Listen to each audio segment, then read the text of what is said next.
Welcome to the Week in Italian Startup, where we discuss the latest highlights happening in the Italian tech and investment ecosystem. In the post-pandemic world, with the digitization of every job positions, then reskilling becomes essential. We are witnessing consolidation when two startups into the edutech sector are merging together. This is an interesting deal, actually the only one from this week, since Strive School and Epicode School were in a way some kind of copycats of Lambda School. Mm-hmm. So the original idea in the US about educating developers and having them pay the school through their salary going forward. And both the teams from Epicode and Strive, they are very good. Mm-hmm. And seeing them join forces means, well, give a good sense of the potential for this kind of startup. And from everything that I hear, market offering coders to the market is a big value proposition right now because there are no developers available. Crazy. Let's go into the details then. And what I was thinking of also doing is actually do some honorable mentions since we're talking about edutech and we have a few friends working in the sector. So let's mention them.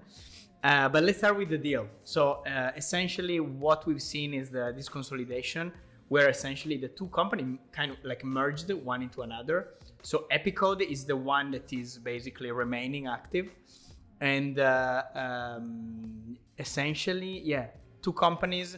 Epicode in particular is focusing on, I would say, like mid-length sort of programs, 3 to 4 months, both in the web developing space and the data analysis space, with shorter programs as well for more specific tasks.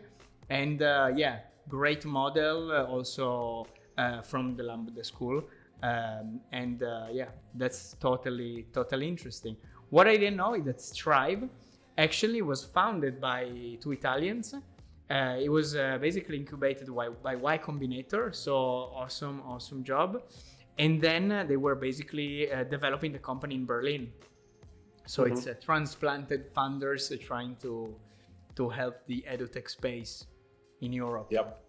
Well, Tobia, who I know very well, he was working in Elventure before getting out, going to the US with Strive and then moving to Berlin. So he has been very active and, he's been following his vision with a huge amount of will. Awesome. So good stuff. So I love the fact also that as you say, like they're basically focusing on two of the major skills of the future that everybody will need at some point or another, or at least they will need as a stepping stone for whatever careers will happen in the future, which we have no idea pretty much. I agree with those skills, and the market needs these skills now. So good timing, and again, this is an interesting play. So very good. And to move to the funding side, this is a 10 million round. Yes, it's quite sizable. Yeah, that's with awesome. A lot of business angels. Yep. This is not a VC-led round, and notable people actually from listed companies that I know, from important backgrounds, from fintech. So this is a very, very powerful network of investors. Yeah, and what I was checking is that they did a funding round in 2020 or 21, I believe, not long ago. And those investors that basically invested during a 1 million raise, they actually followed on this 10 million raise. So, for example, Fabio Cannavale, also investor in the previous round, is also investing in this round. And just to mention one, Barberis from Nana Bianca, same story. So it's been powerful for sure, like bringing back some old investor in the follow-on is definitely powerful and a strong sign of the goodness of the project, actually. Yep, very good. I'm very happy Awesome. about this. Yeah. So let's talk for a second about the edutech sector in Italy. Nick, I prepare like three honorable mention, I would say, starting from Boolean Career, which is kind of taking it from a little bit of a different perspective, just to give the audience a bit of what's happening in the Italian ecosystem. So basically, they're more focusing on a full stack web development, not really like data science. And they play pretty much in the same space, where actually you start a program and then the idea is to really do also some job placement in a very hard way. So it's changing, and a lot of people are subscribing to this, and skills are changing, and job placement itself is changing. So we moved from go to the university 3 years, stick with the office of the job placement of the university, hoping that they would intro you to some companies and maybe get interviews, to actually doing everything online and being launched into some big companies. Yeah, I'm not an expert about what they're doing, but I see your point. It's very interesting. Okay. Awesome. And then, of course, the one that we need to mention, our common friend, Max. You expected this. And Develop, very interesting also concept. So Max is basically more focusing on essentially mobile in general. So both Android and IoT. And the classes, I think they tend to be pretty short compared to I would say, compared to Epicode, the classes are a little bit shorter in a way, but the concept is awesome because again, it completely relies on the fact that you're gonna pay only if you find a job, and all the classes have online and they're of course on demand, and you start directly working on project. So it's a very unique angle, if I would say. Yeah, the interesting point here is that the project is based in southern Italy, which has says more about also the capability to launch startups in areas different than Milan or Rome. And this shows that this is a mostly remote business model in a way. So it's an interesting signal also that you can create interesting companies without being based in Milan or Rome or whatever. Yeah. And I believe they're also based in the south of Italy, right? Yeah, southern Italy. Yes. So yeah, I mean, they're trying. There is a stronger impulse in generating a lot of movement in the south, and then of course, companies are now remote, but physically, the south is being pushed also by CDP actually investing with a regional specific fund. So an interesting combination of variables here, I would say. Well, the southern part of Italy, as you know, is economically well behind the average in Europe. So it's a region where naturally there are additional resources available to create occupation, to create jobs, to create companies, enterprises, and startups in particular. So there are resources. There is an interesting ecosystem. There are strong universities where you can hire people. So it is an area of Italy that's underdeveloped, but with all the important parts to start developing again. Let's say so. Let's put it in this way. There is another player doing something similar, which is Aulab, based in Puglia. Oh, okay, interesting. Aulab, if you want to take a look at the online. Yeah, Aulab. Let's do it. Yeah, full stack again. It's I love it. Academy, very interesting way to put it. So 3 months of classes online, and HTML, CSS, and JavaScript for sure. So yeah. The classic curriculum. Yeah. So web is still strong. I would expect more data science, but web is still leading the way, actually. Interesting. I'm not that surprised. We are using web-based products right now. You are surfing on a web page. I'm not surprised. And there is a shortage of front-end and back-end developers as well. So the problem is not just about data science. Yeah.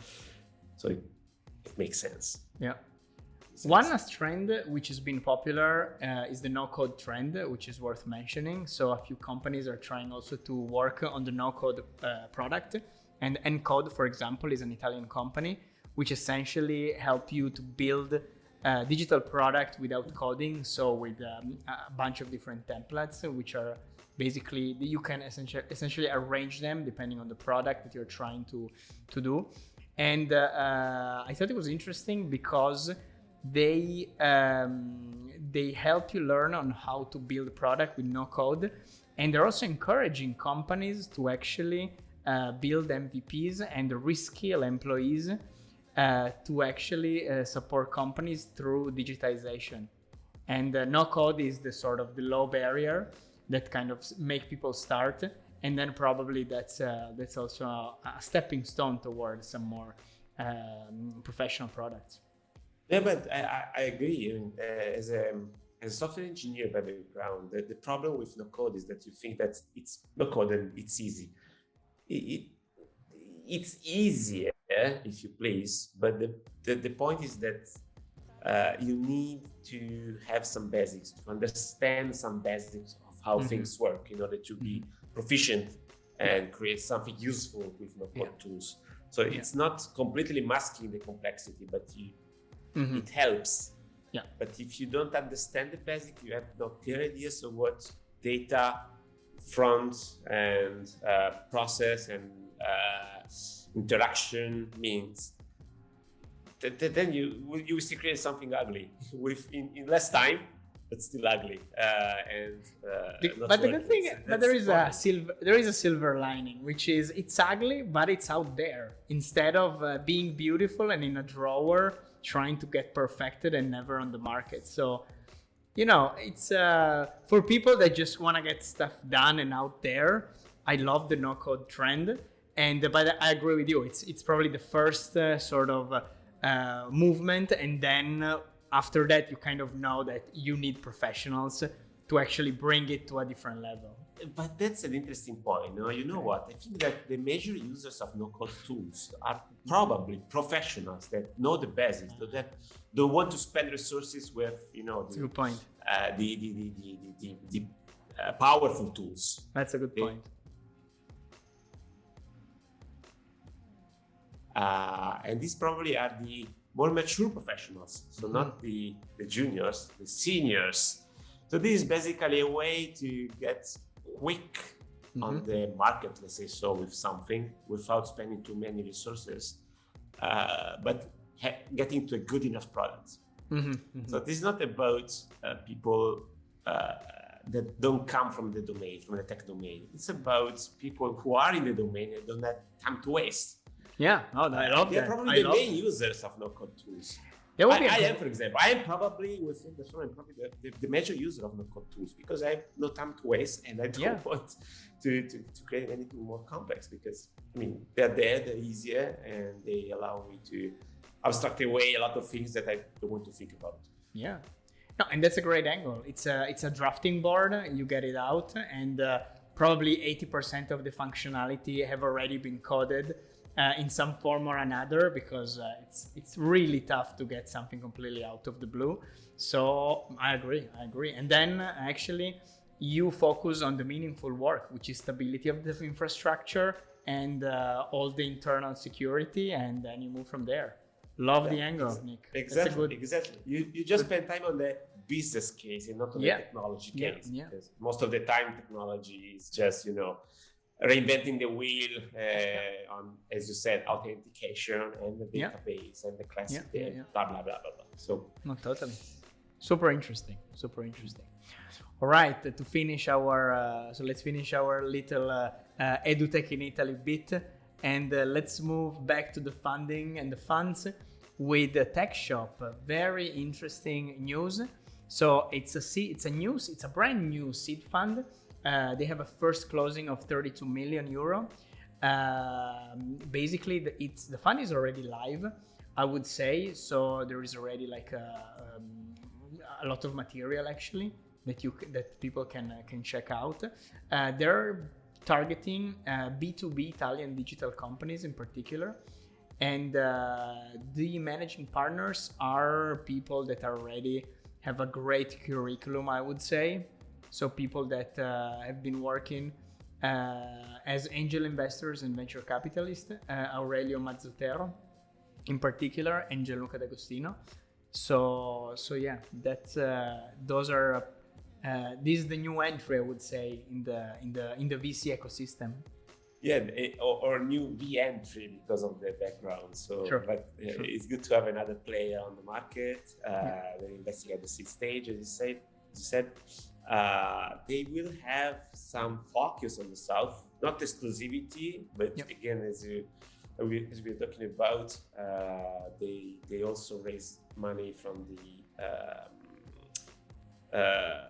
CDP fund investing in the south from the news, which means there will be some sweet tooth for southern base in southern Italy. Yeah.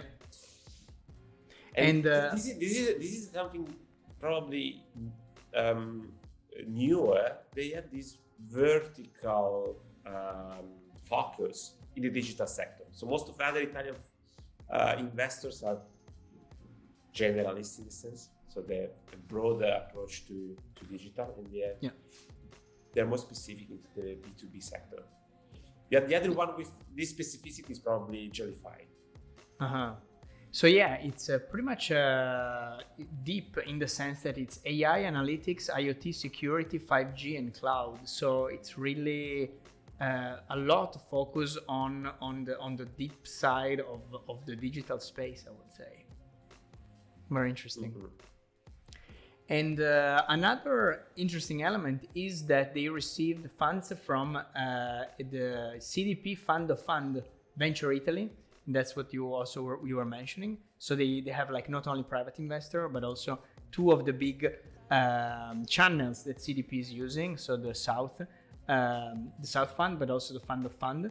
And I think my feel is that we're gonna see like a lot of movements from the Fund of Fund, because CDP seems to actually support and try to push actually new funds, the creation of new funds. And I'm expecting movements out there on that side. Well, they received more resources last year, and they will probably be channeled also to the Fund of Fund, and we can expect a few more private operators raising funds from them, which is good. It is good news. As we were probably talking about some days ago, also the direct funds of CDP, they just raised funding basically last year, and they haven't still deployed so much so far. Yeah. So we can expect that in the coming month they will start investing and deploying capital on the much heavier, on the much frequent way. So we'll see. Awesome. So let's talk about another consolidation move happening in the digital welfare space. So Upday acquiring a stake in Genius for You. So let's talk about this for a second. So yeah, Upday, essentially they're trying to work with companies to provide different services to the employees of the company. And Genius for You also is trying to provide very specific services to save time to the employees. So it's an interesting way to put together like businesses that try to support employees of companies on different side. So that's another interesting consolidation play. I mean, we've seen a welfare deal the whole last year, I would say, and sometimes they were popping out. So it's a very popular vertical, which is moving very fast, actually. Yeah, I agree. There's a lot of demand for welfare services, and there are companies that can do everything by themselves. But a lot of companies will not, and so these aggregators and these service providers are the perfect way to channel all these services to the market. So yeah, I expect to see even more consolidations like this going forward. Upday and the other operators doing ticketing are the perfect. Not ticketing, doing coupons. Yeah, exactly. Are the perfect operators for channeling welfare, because they have the same buyer, HR. So good point. Makes sense for them. Yeah, Genius for You is mostly toward all kind of services, from washing and drying clothes to sort of car maintenance, shopping, and like family needs. So that's an interesting portfolio of services overall. If really they work together, as you say, they can really provide a great portfolio. Exactly. Awesome. All right, let's talk about what is happening in the SheTech ecosystem. So SheTech is a platform that has been aggregating and doing, honestly, mediatically, a very good job in promoting women founders in Italy. And they've been doing a lot of events, a lot of online and in person, a lot of activities. And they've been really working extremely well to sort of bring the women founder of the nation. And they compiled a founder list, a SheTech founder list for 2022, which includes probably some of the most well-known companies led by women founder. What do you think, Nick? Well, they do this every year. I remember that last week it was the International Women's Day. So they have this list every year this time. And they select these most promising startups led by or founded by women. And the list is very interesting. I mean, it is becoming more and more interesting as we go forward. And there are also, if you please, some edge companies such as Nemesis, which is perfect on metaverse, pure metaverse. It's probably the last one of the last but one. This one. This awesome. is very interesting. Very interesting. Yeah. And this matches. I mean, we are still behind, of course. We need many more of these women-led companies. A couple of weeks ago, I think I published the list of European companies with a women CTO. Companies over there. There were only 2 companies from Italy with women CTOs. There is still a lot of room to grow. Yeah, and this is kind of the first step, and it's really following like a very good trend. So community first, and then the next step probably is to have like a micro fund investing in women in tech, like it's been happening in the US, it's been happening in UK, it's been happening in a bunch of different countries. And I mean, without going into the details and the discussion whether they are better founders than men, which I don't want to get into, and neither do you. Exactly. I don't know, but there was an article which was I didn't know whether to publish it or not. It was an Italian article last week from the Silicon Valley Dojo blog. Yeah. If anybody is interested, it was about among the other things, it was related to the International Women's Day, and there was this statistic about women-led startups exit before men-led startups. Wow. I don't know whether this is good or bad. All right. But in terms of timing, it seems that they exit in a shorter time frame. Very interesting. I need to find the article. I will post it next week so that Maybe it's better for funds because if they can liquidate positions and get out and monetize quicker, that can be a good thing. Time is a very important variable. You should control also for value. Yeah, of course. If you put the two together and the advantage is clear, both in terms of value, then awesome. you have an investment thesis. In that case. Exactly. Then you have a fund, Nick. And then we just need GP, like women GPs, and then basically the circle is closed. Yeah, of course, exactly. Or at least a mixed team. Otherwise, they make probably no sense. Anyhow. Makes sense. All right, let's end on an interesting note. Is the bubble exploding? Is it the moment when the bubble is starting to show? So you mentioned that, in the article that you posted, it was very cool, showing how exactly we are basically plunging below the year 2000 level for some of the major indexes in Europe, the German, the FTSE in the UK, France, CAC, and Italy. It was interesting. Yeah, I was really surprised. I'm no expert on public markets. I'm really far from being one, but I'm really surprised because my perception, of course, and probably many people's perception, is that we've been in a very long bull run now, like 10 years bull run. Yep. Yeah. And yet, with just a small correction in the last month, we are back to the 2000s. So we are back 22 years. Yeah, that's surprising. That's really surprising. It either means that there are markets that didn't grow at all, and the perception was, some kind of mixed or wrong, or we had a very huge plunge, a huge decreasing value with the last crisis, 2009, 2010 crisis.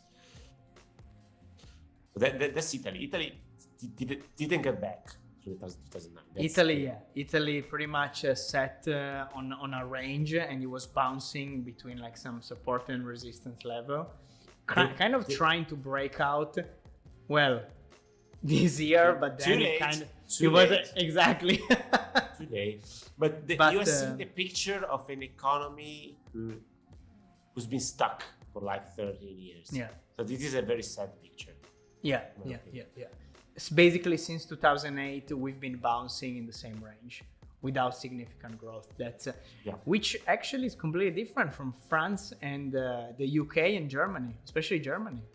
It's pretty interesting. Like from 2008 to today, it's been bull run, same as the UK and same as France. So there was it's pretty crazy. All right, Nick, I think time's up. Thank you so much. This is the Week in Italian Startups, and we're live every Monday at 7 p.m. And we're available on Spotify, YouTube, and all your favorite podcasting platforms. So, Nick, thank you so much, and I'll see you next week. Yeah, thank you, Jack. It was a pleasure. And if you want to have a preview of our conversation, just sign up for the newsletter. It will be in your inbox on Monday morning. Awesome. Thank you, Nick. Bye-bye. Bye-bye. Ciao, ciao.